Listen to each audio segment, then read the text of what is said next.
En puissance. Non, est un criminel en puissance. Pourquoi il obtient la notion politique? Parce que c'est vous qui dites que les hommes politiques sont pas bien, que la politique c'est pas normal, que la politique n'a rien servi dans les différents pays, à savoir le Niger, le Mali, le Burkina.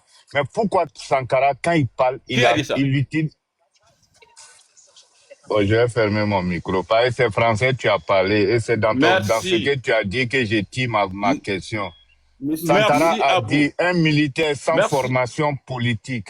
Pourquoi il utilise l'expression politique? Est un criminel en puissance. Général, ferme ton micro, il va finir sa question, c'est quoi? Pourquoi Sankara utilise l'expression politique si tant la politique n'était pas nécessaire, telle que vous le faites croire aujourd'hui? La politique de Sankara, pourquoi il a dit ce proverbe? Parce qu'il voyait les militaires qui étaient au pouvoir, qui étaient ses propres hommes, abuser les populations. C'est pour cela qu'il a dit cet adage-là. La politique, c'est pour servir le peuple. C'est servir le peuple, mais pas se servir du peuple. Et la politique de la France, c'est servir du peuple. Ça, on ne l'appelle pas des politiques, nous on les appelle des politiciens. On n'a jamais dit que la politique est dangereuse. La politique est là pour servir le peuple. C'est ça Sankara a dit. Il a dit cet adage. Si seulement il disait que la politique n'était absolument rien, là vous pouvez dire non, nous ne pouvons pas employer le mot politique. Mais Ibé le dit chaque fois. Ibé, c'est la continuité de Sankara. Ok? C'est nous qui acceptons et c'est nous qui, d'ailleurs, appliquons la politique parce que nous faisons l'affaire de nos populations. C'est ça la vraie politique, mon ami Abou Diabaté, le grand conservateur, le plus grand conservateur. Je te respecte. Merci. Attends, M. Touré va te répondre. M. Touré va te répondre. Est-ce que vous avez connu la guerre des sables? Ou bien communément appelée la guerre des pauvres? Non, je n'ai pas connu ça. D'accord. J'ai une seule question à poser à je vais vous dire. Cette guerre a monté les tares de Thomas Sankara. Il était incapable de défendre même l'intégralité du territoire burkinabé face aux Maliens dans le temps. La guerre des pauvres. Voilà. Donc, en tant qu'un militaire, c'est déjà un échec. D'où je vous dis que les beaux discours populistes ne font pas d'un homme fort ou bien ne font pas d'un homme charismatique. Plutôt les actes et les actions font de toi un homme fort et charismatique. Mais Thomas Sankara, à la place de l'acte, il n'avait que des discours. Je répète, il n'avait que des beaux discours et ça, c'est ce qui a valu sa pète. Ça, c'est clair. Donc, voilà un peu ce que je voulais dire. Vas-y, Grand Frère Ibra, pour ta question. Général, j'ai une seule question, hein, puis je t'écoute. Quelle est la retombée du présidence de Thomas Sankara sur les Burkinabés au niveau social, au niveau vie quotidienne? Merci bien. Merci. Oui, Jack. Ibra, je le respecte beaucoup. Il est très bien et je le dis félicitations pour tout ce qu'il fait, pour lui-même et pour les autres d'ailleurs. Ibra, je vais te dire une seule phrase. Qui a dit le pays des hommes intègres? C'est Sankara. Ça dépasse tout. L'accueil des autres, c'est Sankara. C'est Sankara qui l'a dit. C'est Sankara qui l'a appliqué. Il faut accepter ton frère. Il faut l'accueillir comme toi. Merci beaucoup. Est-ce que ce que tu viens de dire là, ça a changé quoi dans la vie quotidienne des Burkinabés? Vu que tu dis l'accueil, si c'est l'accueil, les Burkinabés étaient accueillants avant Sankara. Donc ça a changé quoi au juste? Non, pas avant Sankara. C'était la haute Volta. Ou bien, donc, c'était pas avant Sankara. C'est Sankara qui a... Il ne faut pas confondre les trucs. La haute Volta et Burkina Faso, ça a été changé. Tu sais pourquoi le nom a été changé? Hein? Parce que lui, il ne se reconnaît pas là-dedans. Et les Burkinabés ne se reconnaissent pas là-dedans. Non, c'est parce qu'il Lui y ne se avait reconnaît pas là-dedans, les non, Burkinabés. parce qu'il y avait crédit des Occidentaux sur les voltaïens et les voltaïques, et que les voltaïques ne voulant pas, en voulant ne pas payer le crédit selon eux, l'impérialiste, Et ils ont changé le nom du pays. qui a pris cette dette? Hein? Qui a pris cette dette-là? C'est Thomas Sankara? Bon, on dirait que je vais m'arrêter ici. Parce que là, non, parce que tu ne me réponds pas. Quand tu me poses la question, qui a pris cette dette-là? Est-ce que Thomas Sankara est venu trouver le Burkina était fourré? Il est venu trouver que le Burkina était un pays. Mais attends, mais non, mais lui, il n'a pas été le premier président du Burkina Faso. Il a trouvé un pays. Il a trouvé un pays vendu. Il a trouvé un pays vendu. Le premier vendu. président du Burkina Faso. Donc c'est pour cela. C'est pour cela il est venu. Et tu vois non, il est venu récupérer le pays et refonder le pays et changer le nom du pays et changer même l'attitude du peuple. Selon, donc on ne va pas me dire que non, Sankara. Moi, le Thomas Sankara, je n'ai vu aucun retombée positive sur les Burkinabés, sur la présidence de Thomas Sankara, sincèrement. Voilà. Grand frère Ibra, oui. Le monsieur est en train de nous faire croire que c'est Thomas Sankara qui était le premier président du Burkina Faso. C'est ce qu'il est en train de nous faire croire. Oui. C'est dangereux, frère. Oui, il est le premier. Il est le premier. Je dis bien. Écoute très bien. Écoute très bien, monsieur. Je ne vais pas dire le mot là. Écoute-moi bien. Thomas Sankara est le premier président du Burkina Faso. Quand toi-même tu pas de la haute volta. Il est le premier président du Burkina Faso. Ça, c'est que tu dis là. Quand toi-même ça te fait plaisir. Hein? Mais quand toi-même tu écoutes ce que tu as écoute-moi ce que je dis. Ça passe. Oui. Oui, ça passe. Je ne t'ai pas dit la haute volta. Hein. Je te dis Burkina Faso. Ah, ok, d'accord. Je dis Thomas Sankara est le premier. Est-ce que vous comprenez? Les gens ont changé dans ce pays-là, quoi. Ils sont plus qui ils étaient. Ah, j'ai compris ce que le général veut dire. C'est-à-dire, le général veut dire que le Burkina Faso, Thomas Sankara était le premier président du Burkina Faso. Oui, ça c'est vrai. Il était le premier président. Mais pourquoi il a rebaptisé le Haute-Volta au Burkina Faso? Pourquoi il a fait ça? Il a fait ça parce que le nom était la Haute-Volta. Le nom sonnait pas bien, ou bien le nom était comment? Pourquoi il a fait ça? Grand frère Ibrahim, le nom n'avait pas de sens. Le nom n'avait pas... Aboubakar. Aboubakar, s'il te plaît, je suis en train de parler avec Ibrahim. Aboubakar, attends ton temps, s'il te plaît. Le vrai nom que tu ne veux pas dire, ça dit que c'est le voyeurisme que Thomas Sankara a fait. C'est un voyou. Parce que quelqu'un qui refuse. Il ne faut pas traiter. Non, j'arrive. Il ne faut pas traiter notre président d'un voyou quand même. C'est pas injuste. C'est pas injuste. C'est que je te fais comprendre. Ça, ça, non, écoute-moi. Ça dit que c'est le voyeurisme il a appliqué. Ne pas payer. C'est comme toi aujourd'hui, général, tu as ton crédit sur moi.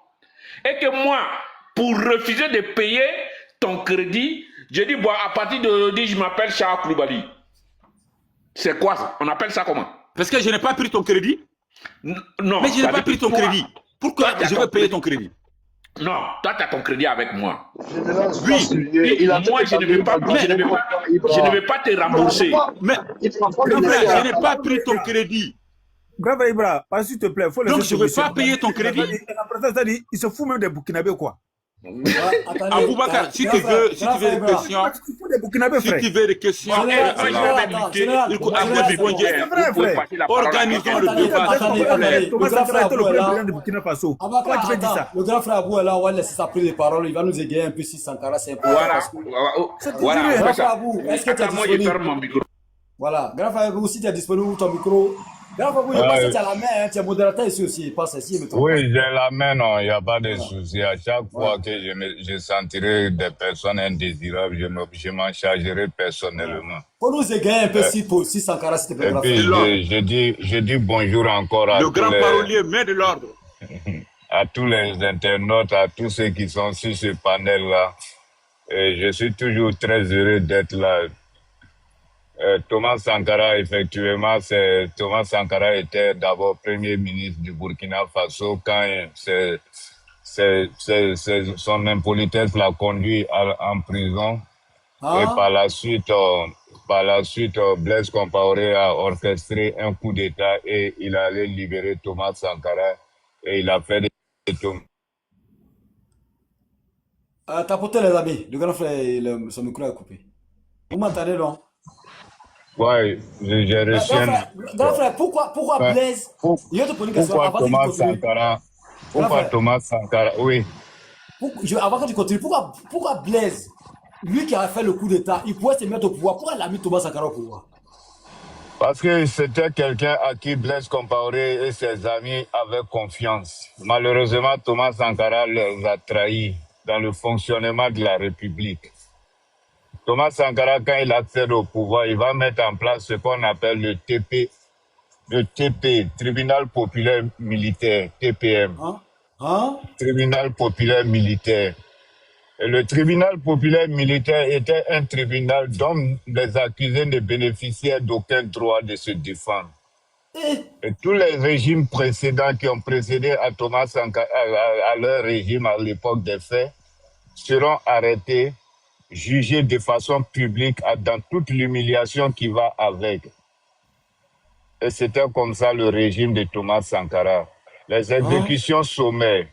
Même au cours d'une interview où un journaliste posera une question à Thomas Sankara, à savoir la présence massive des militaires dans les rues de Ouagadougou, tel que vous le constatez aujourd'hui sous Ibrahim Traoré, Thomas Sankara lui-même, il va s'insurger. Mais il va défendre ça en estimant que oui, c'est parce que les militaires sont au pouvoir et que c'est tout à fait normal et légitime qu'il y ait des militaires nombreux dans les rues de Ouagadougou. Mais on ne peut pas aussi parler de Thomas Sankara parce que quoi qu'on dise, Thomas Sankara a aussi fait des œuvres nobles au Burkina Faso, ce qu'on ne doit pas jeter de travers de la main. Parce que quand on cite les effets néfastes du régime, il faut aussi parler des actes qu'il a posés. Parce que c'est le premier président aussi qui a permis à la jeune fille burkinabé d'avoir un certain nombre de droits au Burkina Faso. Parce que Thomas Sankara va s'insurger contre l'excision de la jeune fille. Thomas Sankara va s'insurger contre la non-scolarisation de la jeune fille. Thomas Sankara va être le premier président à recruter des jeunes filles burkinabées dans l'armée burkinabé. Et c'est pourquoi aujourd'hui, il va exiger l'école obligatoire pour tous les Burkinabés, tous sexes confondus. Mais donc, vraiment, c'est un bilan qui est mitigé. Donc, quand Général parle, je crois qu'il doit parler avec beaucoup de réserve parce que lui et ses amis ne s'entendaient pas sur le mode de fonctionnement de la République.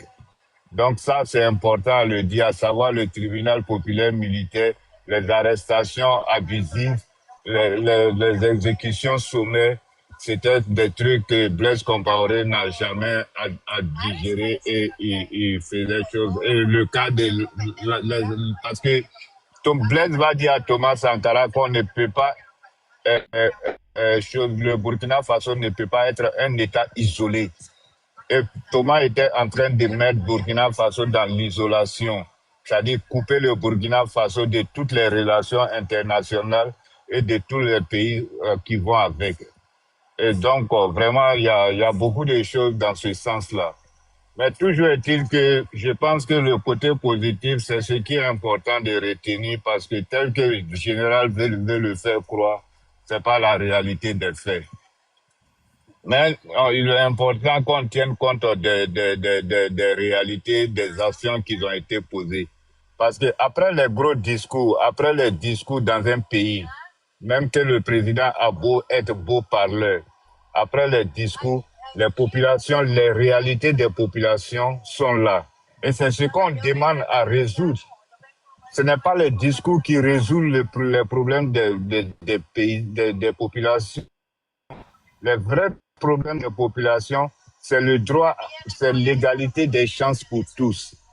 Et l'égalité des chances pour tous, il passe par la scolarisation de tous les enfants. L'égalité des chances pour tous, il passe par la capacité du pays à construire des infrastructures sanitaires dans l'intérêt de tous les Burkinabés. L'égalité pour tous, il passe par une justice pour tous les Ivoiriens au même degré.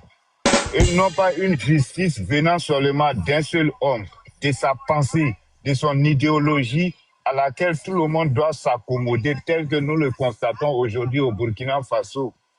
Parce que Jack, ce qui est dangereux avec le dernier passage d'Ibrahim Traoré, c'est que Ibrahim Traoré favorise le recrutement massif des terreaux dans le rang des djihadistes au Burkina.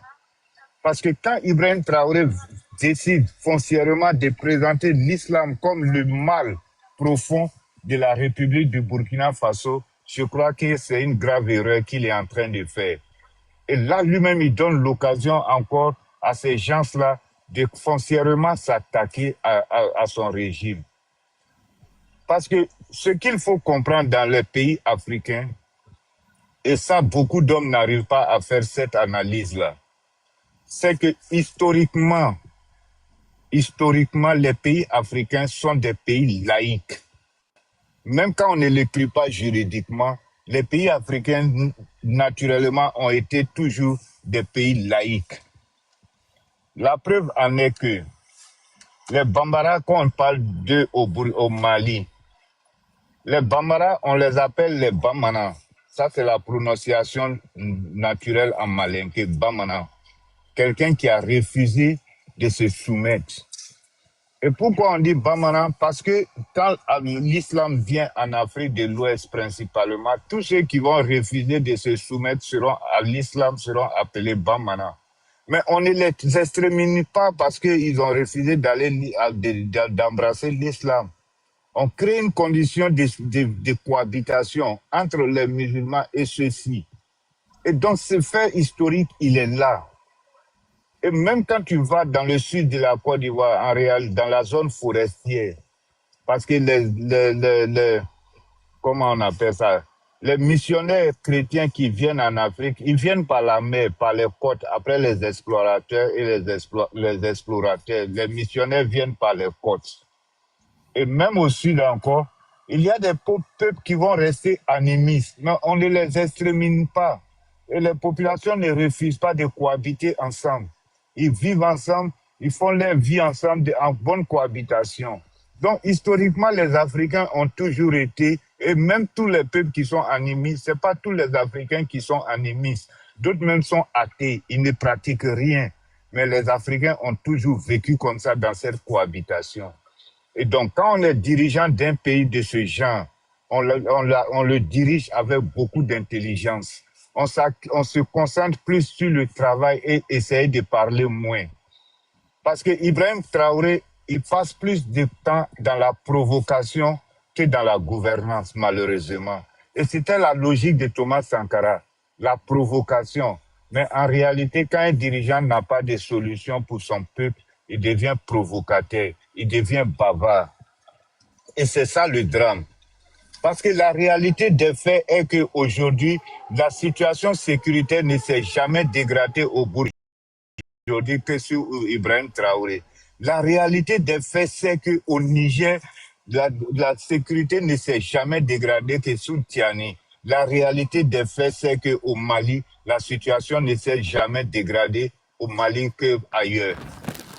La réalité des faits, c'est qu'aujourd'hui, en 2026, des populations sont encore traitées au Mali comme esclaves, chassées de leur village ancestral, parce qu'ils se sont révoltés, ils ont refusé de se soumettre à cette pratique esclavagiste par les soniqués du Mali, les Komé. Vous avez entendu parler de Komé Bakari en Côte d'Ivoire. Les Komé, ce sont des générations et des générations qui ont toujours été utilisées comme esclaves au Mali. Et suite à cette révolte, ils vont à Bamako, dans la capitale de Bamako, qui est la capitale du Mali. Cher frère général, voilà les réalités du Mali dont je suis en train de te citer. Et malheureusement, l'État ne pourra trouver aucune alternative pour ces femmes, pour ces hommes et même pour ces enfants qui sont accompagnés par ceux-ci. Ils ont été dérobés de tout ce qu'ils ont pu emmagasiner tel que les